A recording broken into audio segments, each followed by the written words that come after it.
Hi, ఈరోజు Katyayani emporium నుంచి వెరైటీగా గోంగూర పచ్చడి ఎలా తయారు చేసుకోవాలో చూపిస్తున్నానండి. దీనికి మిక్సీ పని లేదు, రోలు పని లేదండి.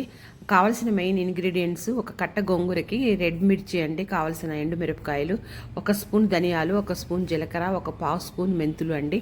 ఇవన్నీ కూడా కొంచెం ఆయిల్ వేసేసి దోరగా వేయించి పొడి చేసి పెట్టుకోవాలండి మిక్సీలో.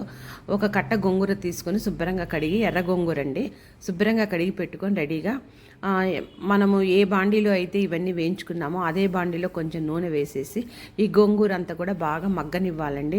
మూత పెట్టేస్తే అదే శుభ్రంగా మగ్గిపోతుంది. అందులో ఒక రెబ్బ చింతపండు వేసానండి, ఒక చిన్న రెబ్బ. అది వేసుకోకపోయినా పర్వాలేదు. చూడండి, అలా మెత్తగా మూత పెట్టితే మెత్తగా అందులో నీరు వచ్చేసి స్పూన్తోనే మెత్తగా చేసేసినాక నేను చూపించినటువంటి ఆ మెయిన్ ఇంగ్రీడియంట్స్ అన్నీ కూడా పౌడర్ వేసేయాలండి. ఈ పౌడర్ అన్నీ వేసుకొని స్టవ్ ఆఫ్ చేసేసేయాలా. ఆఫ్ చేసినాక దీన్ని తాలింపు పెట్టుకోవాలండి. దీనికి మనము చక్కగా మెత్తగా వచ్చేస్తుందండి. దీనికి రోలు మిక్సీ అవసరం ఉండదు. మనందరికీ తెలుసు, గోంగూరని మనం ఆంధ్ర మాత అంటాము. చాలా ఐరన్ ఉంటుంది కాబట్టి గోంగూర చాలా టేస్టీగా ఉంటుంది, ఎక్కువగా చేసుకుంటుంటామండి. దీనికి మెయిన్ ఏంటంటే తాలింపు చాలా ముఖ్యమండి. ఏదో చెప్తారు సామెత, గుడ్డ జాడింపు కూర తాలింపు అంటారు.